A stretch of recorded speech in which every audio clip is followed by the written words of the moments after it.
¿verdad? Bien, estamos entonces hablando acerca de mayordomía cristiana y estamos hablando específicamente sobre lo que son diezmos y ofrendas. Bueno, yo creo que con el día de hoy, ¿verdad? Yo creo que va a ser suficiente. Tal vez un tema más, ¿verdad? Que terminaremos con eso. Porque la mayordomía cristiana incluye una amplitud de cosas. No solo es el tema, ¿verdad?, en cuanto a la mayordomía cristiana, diezmos y ofrendas, sino que incluye el tiempo, nuestra vida, nuestros talentos, incluye muchas cosas, ¿verdad? Pero estamos hablando específicamente sobre el asunto de lo que es el diezmo y las ofrendas desde el concepto bíblico, ¿verdad? En la mañana tuvimos un tema que no vamos a ver hoy, vamos a ver otra cosa. Y quiero que pasemos a ver Marcos capítulo 12, verso 17, Marcos 12, 17. Y ahí vamos a ver este texto que es clave en este tema, ¿verdad? Porque muchos dicen que en el Nuevo Testamento no se menciona mucho acerca de lo que son diezmos, se menciona más lo que es ofrendas. Los que estuvimos en la mañana pudimos darnos cuenta de que sí hay una mención, ¿verdad?, más amplia de lo que se cree acerca del tema del diezmo. Vamos a ver entonces Marcos 12, dije 12, ¿verdad? Verso 17. Respondió Jesús y les dijo: dad a César lo que es de César y a Dios lo que es de Dios. Y ahí es la expresión, y se maravillaron de él. Bueno, este texto viene de aquel momento en que el Señor fue confrontado, ¿verdad? Y le dijeron a sus discípulos: tu maestro no paga los impuestos. Y entonces, claro, le hicieron saber al Señor, y fue así, ¿verdad?, que el Señor les dijo, mas él, percibiendo la hipocresía de ellos, les dijo: ¿por qué me tentáis? Traedme la moneda para que la vean. Y ellos se la trajeron y les dijo: ¿de quién es esta imagen? Y la inscripción. Y ellos le dijeron: de César. Entonces fue así que él respondió y dijo: dad a César lo que es de César y a Dios lo que es de Dios. Y se maravillaron. Aquí la pregunta es: ¿por qué se maravillaron? Lógicamente, ellos se maravillaron porque la respuesta era la respuesta más correcta, era la respuesta más acertada. Ellos estaban esperando otro tipo, ¿verdad?, de respuesta, donde pudieran agarrar, digámosle, en falso al Señor. Sin embargo, la respuesta de él fue tan contundente que no hubo más que expresar que era una cosa maravillosa la respuesta que él le dio. Entonces aquí lo que encontramos, ¿verdad?, es que es claro este texto es clave, porque este texto nos dice muy específicamente que se debe dar al César lo que es del César y darle a Dios lo que es de Dios. Hemos dicho que Dios es el que creó las tres instituciones que forman la sociedad, que son la familia, el gobierno y la iglesia. Y Él no ha dejado a la deriva estas instituciones. No, sino que Él cuida de estas instituciones y lógicamente Dios tiene un plan específico para el sostenimiento financiero de estas tres instituciones. Eso es muy claro en la palabra de Dios. Pero vamos a ver este punto: dar al César lo que es del César. ¿Qué quiere decir esto? Nos presenta la Escritura en una forma clara, ¿verdad?, en este tema de que el gobierno, ¿verdad?, de que hay un cierto porcentaje, vamos a decirlo así, de nuestros ingresos por medio de lo cual nosotros tenemos que darle al gobierno. O sea, hay cierto porcentaje de impuestos de nuestros ingresos que el gobierno nos cobra. Y lógicamente se puede decir así que cada tipo de gobierno es diferente. Y cada tipo de gobierno que existe en el mundo, ¿verdad?, establece lo que se le debe de pagar en concepto de impuestos para sus gastos. Y lógicamente, ¿verdad?, lo que se debe de pagar en concepto de impuestos al gobierno va de acuerdo a lo que la ley de cada país lo determina, ¿verdad? O sea que cada país tiene diferente tipo de impuestos, ¿verdad?, para los gastos en que el gobierno incurre, pero de acuerdo a lo que la ley ha determinado. Por ejemplo, nosotros aquí, ¿verdad?, hay ciertos impuestos que son aplicables y otros que no. Por ejemplo, el impuesto vecinal, ese es aplicable a todo el mundo. Todo el mundo tiene que pagar el impuesto vecinal. El impuesto bienes inmuebles, bueno, si usted tiene, ¿verdad? Si usted tiene bienes inmuebles, tiene que pagar. El impuesto sobre la renta va de acuerdo al tipo de salario que usted percibe, entonces así el gobierno le cobra. El impuesto, ¿qué más? Sobre venta, ese todo el mundo lo paga. Ese no hay para dónde. Usted compra un refresco, ahí va el impuesto. Usted compra, creo que hasta un banano, ahí va el impuesto. Pareciera que no. Usted compra una hamburguesa, impuesto sobre venta. Creo que a este tiempo nosotros pagamos el 15% sobre el impuesto de venta. Entonces hay que pagarlo, ¿verdad? Y así, de acuerdo a lo que la ley establece, entonces se paga el impuesto según la ley lo ha determinado, y eso es muy claro, ¿verdad? Ahora incluso saben que nosotros tenemos hasta un impuesto que se llama tasa de seguridad. Tasa de seguridad. O sea, hay algunos que se les aplica y otros que no, ¿verdad? Porque eso va de acuerdo a cierto tipo de ingreso que usted tiene, y creo que, por ejemplo, las tarjetas de crédito andan pagando, el que tiene una tarjeta de crédito de $2,000 para arriba paga ese impuesto, ¿verdad? Si es de menos de $2,000 no paga.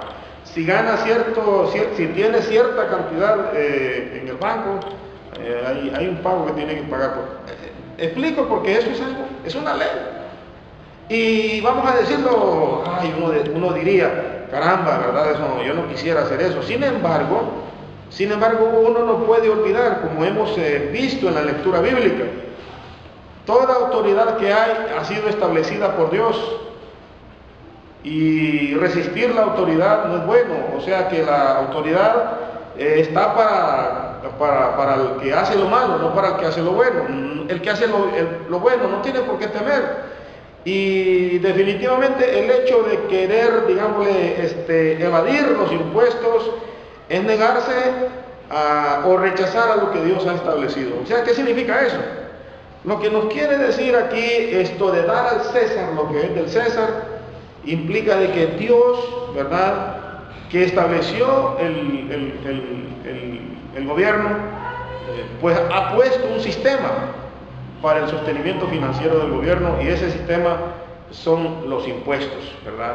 Y es por esa razón que Cristo es un ejemplo para nosotros, porque es nuestro modelo a seguir. Él dijo que siguiéramos su ejemplo, y podemos darnos cuenta que el modelo de vida del Señor nos muestra de que Él se sometió a la autoridad.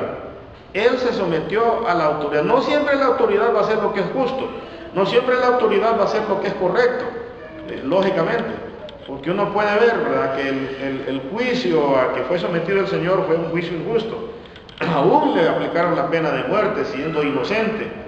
Pero sin embargo, a pesar de ello, Él se sometió a la autoridad. Bien le dijo a Pilato, ¿verdad?, cuando estaba ahí frente a Pilato, y Pilato le preguntó, ¿eres tú pues rey? Y él no contestó. Y entonces le dijo, ¿por qué callas? ¿No sabes que yo tengo poder para soltarte o para no soltarte? Y él le dijo muy claramente, ninguna autoridad tendría sobre mí si de arriba no te hubiese sido dado.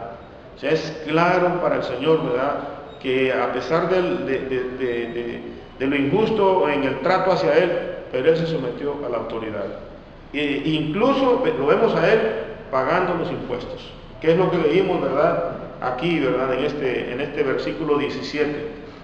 ¿Verdad? Entonces cuando él dijo dar al César lo que es del César, significa hay que dar al gobierno lo que le corresponde al gobierno, y nosotros sabemos que el Señor pues pagó sus impuestos. Vamos a ver entonces Mateo, sabemos que hemos leído esto varias veces, no lo ignoramos, entonces por lo tanto solo es una forma de medio repasar de nuevo y llevar, impregnar nuestra mente en este punto. Mateo 17, verso 24 al 27. Entonces, cuando llegaron a Capernaum, vinieron a Pedro los que cobraban los 2 dracmas y le dijeron: vuestro maestro no paga 2 dracmas. Él dijo: sí. O sea, Pedro dijo: sí, sí lo hace, ¿verdad? O sea, que lo hacía.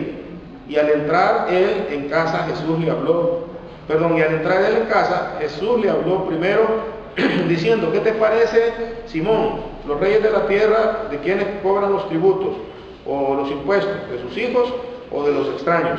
Pedro respondió: de los extraños. Jesús le dijo: luego los hijos están exentos. Sin embargo, para no ofenderles, ve al mar y echa el anzuelo, y el primer pez que saques, tómalo, y al abrirle la boca hallarás un estatero, tómalo y dáselo por mí y por ti. Entonces ahí vas a encontrar para pagar mis impuestos y los tuyos. Jesús es el modelo nuestro. Él pagó los impuestos, ¿verdad? Y ahí es donde nosotros podemos darnos cuenta de que este punto es claro: dar al César lo que es del César y a Dios lo que es de Dios. Uno quizás no paga los impuestos en cierto momento, pero va a llegar un cierto momento en que vamos a tener que pagarle los tributos al gobierno. A veces el gobierno, ¿verdad?, trata de hacer, ¿cómo se le llama? Una palabra que se le llama un perdón que hace. ¿Cuál es la palabra? Se me ha olvidado la palabra. Amnistía, exactamente, como una amnistía. Digamos, le dije, hay veces, por ejemplo, de repente alguien debe de bienes inmuebles muchos años, entonces el gobierno, para ayudar, para captar los fondos, entonces pone una amnistía, ¿verdad?, de ciertos años, o sea, le perdona ciertos años. Entonces viene la gente, ¿verdad?, y paga, porque ya es menos. Eso a veces el gobierno lo hace, ¿verdad? Pero hay gente, ¿verdad?, que bandida va a esperar las amnistías para poder pagar, ¿verdad? Pero el hecho es de que hay una forma planeada por Dios para que el gobierno pueda tener forma de sustentar sus gastos, y esto es a través de los impuestos. Entonces, cuando dice el versículo: dadle a Dios lo que es de Dios, ¿qué se nos viene a la mente? Muy claro, muy sencillo, ¿verdad? Lo que aquí se nos presenta es que una parte de nuestros ingresos, ¿verdad?, debemos de dedicarlo también a Dios.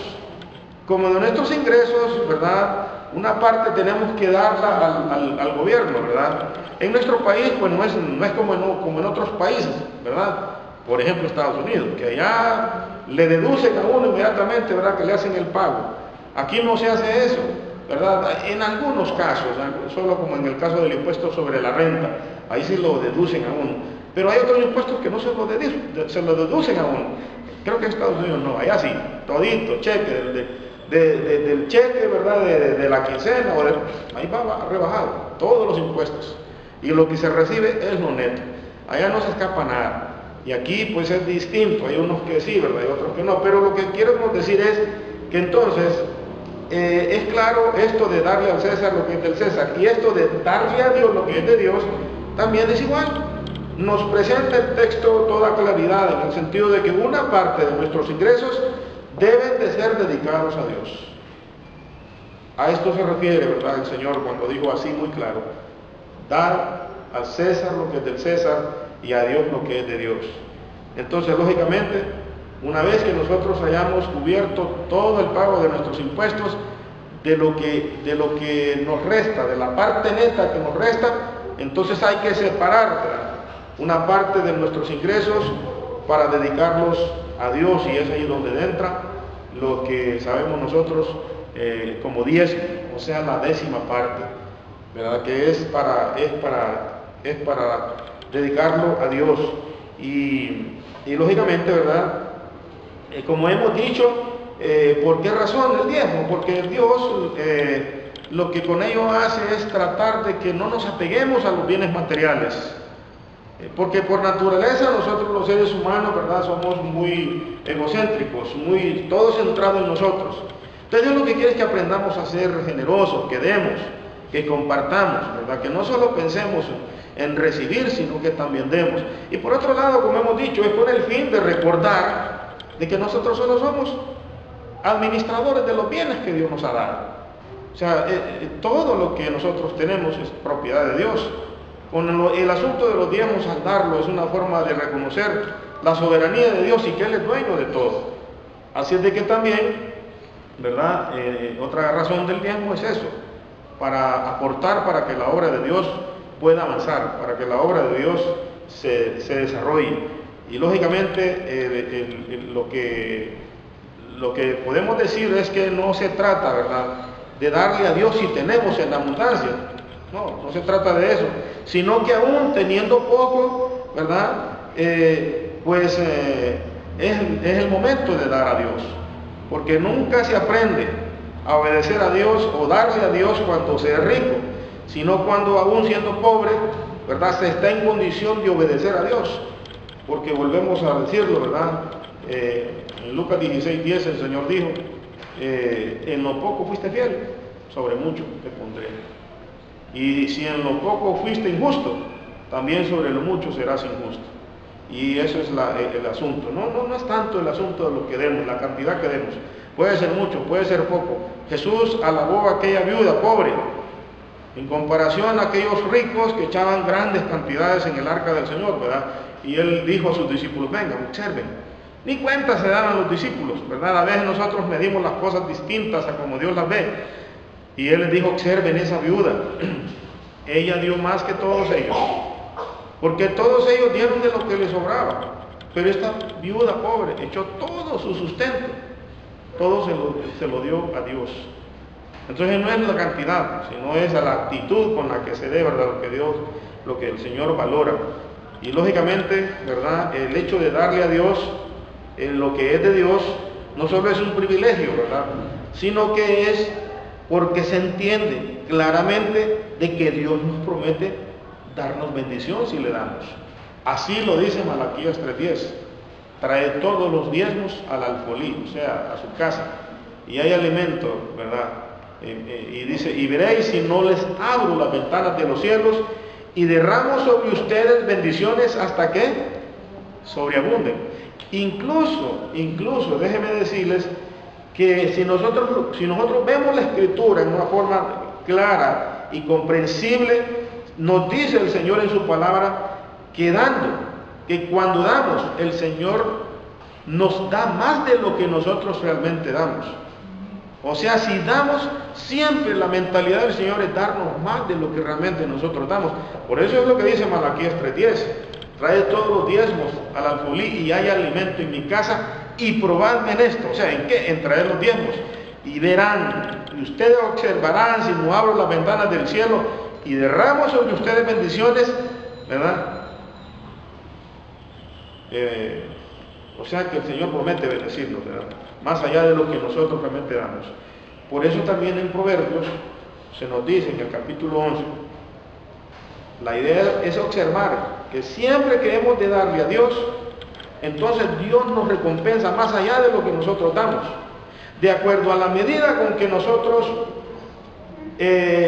damos a Dios, entonces Dios nos da.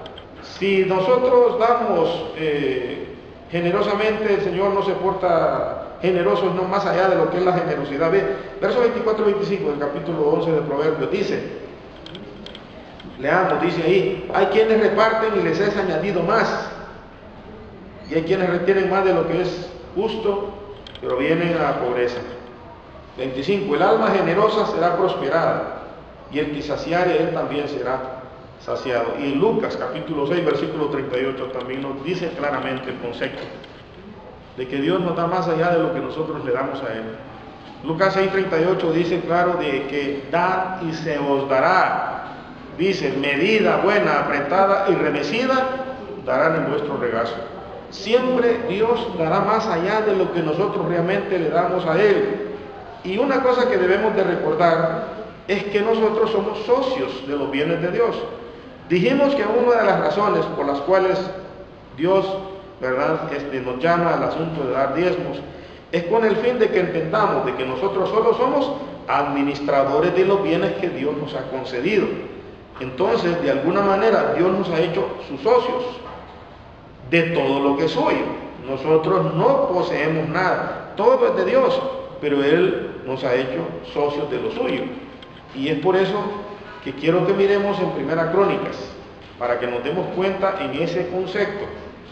de que todo es propiedad de Dios, todo le pertenece, y nosotros debemos de reconocer eso, para que podamos tener una actitud adecuada hacia el dinero y las posesiones materiales, y hacia todo lo que tenemos también. Miremos 29, Primera Crónicas 29, versos 11 al 14, 11 al 14, y dice ahí el verso 11, tuya es, vea lo que dice, tuya es, oh Jehová, la magnificencia y el poder, la gloria, la victoria, el honor, porque todas las cosas que están en los cielos y en la tierra son, ¿qué dice? Son tuyas. Tuyo, oh Jehová, es el reino, y tú eres excelso sobre todos. O sea, toda la grandeza es de Dios, el poder, la gloria, la victoria, el honor, que los hombres, ¿verdad?, en el mundo reciben, es de Dios todo. A Él se le debe dar todo ese honor. Dice el verso 12, las riquezas y la gloria proceden de ti. Todo lo que los hombres tienen procede de Dios, y tú dominas sobre todo. En tu mano está la fuerza y el poder, y en tu mano el hacer grande y el dar poder a todos. No por casualidad alguien llega a la grandeza, es porque Dios le dio llegar a ese lugar. No por casualidad es que alguien llega a la riqueza, es porque Dios le dio esa riqueza. Y por eso dice aquí, ¿verdad? Ahora pues, Dios nuestro, nosotros alabamos y loamos tu glorioso nombre, porque ¿quién soy yo? ¿Y quién es mi pueblo para que pudiésemos ofrecer voluntariamente cosas semejantes? Porque hay que tener una actitud de una voluntad, ¿verdad? Para hacer las cosas, para reconocer a Dios. Pues todo es tuyo, y de lo recibido de tu mano te damos. Entonces significa que cuando nosotros le damos a Dios, es sencillo. Hemos recibido de la mano de Dios, y de lo que hemos recibido de la mano de Dios es que nosotros le damos a Él. Este es el punto de que nosotros somos administradores de los bienes de Dios, pues Él es el dueño de todo. Solo somos nosotros administradores de los bienes que nos ha concedido tener, y lógicamente debemos de reconocer eso, porque si no lo hemos hecho, llegará un día en que los hombres tendrán que rendirle cuentas de todo lo que Dios les ha concedido. Y lógicamente, ¿verdad?, todo le pertenece a Dios. Nuestra vida, nuestra salud, nuestro trabajo, nuestra familia, todo lo que tenemos es de Dios. Nada hemos traído a este mundo, y cuando salgamos de este mundo, sin duda nada sacaremos, porque todo le pertenece a Dios. Por eso este punto, ¿verdad?, que el Señor dijo, dad a Dios lo que es de Dios, significa de que debemos de recordar que Dios nos ha hecho socios de lo que es suyo, y lógicamente es normal que Dios nos exhorte a darle su parte, y lógicamente no dársela es como Él dice, sería robarle. Vosotros me habéis robado. ¿En qué te hemos robado?, preguntan los hombres. En vuestros diezmos y ofrendas, porque Él, ¿verdad?, nos exhorta a que le demos su parte, y porque nosotros no hemos llegado a entender que Dios es un socio generoso, nos ha hecho parte de la sociedad. O sea, es como quien dice que Él tiene todo el capital, y nos dice, ve, sé socio en esta empresa, por capital no te preocupes, yo voy a ponerlo todo, Imagínese una sociedad así. ¿Qué implica eso? Si usted entra a una sociedad y no pone ni un centavo en una sociedad, cuando las ganancias vienen, ¿qué significa? Que el capital mayorista, mejor dicho, el que tiene todo el capital, tiene el derecho de tener 5% para vos, nada más. ¿Y qué reclamo hay? No habría, sí, pero Dios es un socio generoso, que todo es de Él, y nos ha hecho socios de lo suyo. ¿Y qué significa? Que Él, en su generosidad extrema, viene Él y nos dice, quédense ustedes con el 90%, denme a mí sobre el 10%. Se reserva para Él sobre el 10%. ¿No es ser un socio generoso eso? Amén. Amén. Y nos cuesta todavía verlo, creerlo. Pero así es el asunto. Y lógicamente, en este asunto, ¿verdad? Por eso es que dice la Biblia, ¿verdad?, que los diezmos son cosas consagradas a Jehová, ¿verdad? Y es ahí, ¿verdad?, donde nosotros tenemos que entender que lógicamente, ¿verdad?, para poder dar los diezmos que son del Señor, deben ser dados habiendo preparado nuestro corazón, porque tiene que el corazón ser preparado. Primero dice el versículo 6, ¿verdad?, de 2 Corintios 9, el que siembra generosamente, ¿qué dice? Generosamente también segará. El que siembra escasamente, también escasamente segará. Cada uno dé como propuso, ¿en qué? En su corazón, no dando por necesidad ni por tristeza, sino dando con alegría. Y ahí es donde el Señor nos presenta, como dice el capítulo 10 de 1 Corintios, verso 31, si algo hacéis, si bebéis o coméis, o cualquier cosa que hagáis, hacedlo todo para la gloria de Dios. Y en este asunto de dar el diezmo, ese es el sentido que debemos de tener. Lo damos por la honra y la gloria de Dios, porque lo reconocemos a Dios como el soberano, como el dueño de todo. Así es de que lo que nosotros hacemos cuando damos diezmos y ofrendas a Dios es simplemente, ¿verdad?, darle de lo que Él nos ha dado. De su mano recibimos, y de lo recibido de su mano es que entonces nosotros le damos. Hasta aquí, hasta este día, nosotros podemos decir que Dios ha sido bueno con nosotros. Amén. No nos ha faltado nada en la vida. Todos tenemos techo, todos tenemos abrigo, todos hemos comido, todos hemos sido guardados en la salud, todos hemos sido guardados en la vida. Hemos pasado dificultades, sí, pero hasta este momento podemos decir que Dios se ha mostrado fiel para con nosotros. Significa que vale la pena honrarlo a Él y reconocerlo, ¿verdad?, de que Él es un socio generoso al extremo, ¿verdad? Y que entonces el texto que hemos tomado como base para esta tarde, ¿verdad?, de dar al César lo que es del César, o sea, y cumplir con el gobierno como se debe, y también, o digamos, darle a Dios lo que le corresponde a Dios. Entonces es lógico, ¿verdad?, de que nosotros sepamos que el asunto de los diezmos y ofrendas, ¿cuál es el sentido? Son con el fin de que la obra de Dios avance. Hasta aquí, por la gracia de Dios, esta obra, ¿verdad?, ha ido adelante, ha marchado adelante. Y como tenemos en la web, ¿verdad?, que vamos a la página que les dije, ahí pueden ver toda la historia de la iglesia, cuándo inició, hasta dónde estamos, las misiones, todo eso Dios lo ha hecho a través de nosotros, un pueblo que realmente no somos capaces, pero lo que se ha hecho hasta donde estamos ha sido hecho porque Dios se ha querido glorificar a través de nosotros. Amén. Y hay gente ahí, ¿verdad?, que ha sido y sigue siendo fiel en este asunto de honrar a Dios con sus bienes, con sus diezmos y ofrendas. Oremos. Gracias a Dios te damos por el tiempo que nos han permitido estar esta tarde juntos aquí, compartiendo este tema en el que nos vemos con toda claridad que tu palabra nos dice, tú lo dijiste, Señor, que hay que darle al César lo que es del César, y hay que darte a ti lo que te corresponde a ti. Significa de que hay, Señor, un porcentaje en nuestros ingresos que es separado para darle al gobierno lo que corresponde en cuanto a los impuestos, y también un porcentaje para darte a ti, Señor, lo que corresponde a ti para el avance y el desarrollo de tu obra. Te damos gracias por esto, porque entendemos que tú eres, Señor, un Dios que estás listo para bendecirnos en gran manera, y somos testigos de ello, porque la bendición que hemos recibido ha sido sumamente grande. Ninguno de nosotros en esta tarde podemos decir que nos ha faltado algo de lo que es básico. Todo lo que es básico de ti lo hemos recibido. Te agradecemos infinitamente porque tú eres, Señor, fiel, y permítenos a nosotros también entender que debemos de serte fieles y dar lo que te corresponde a ti en cuanto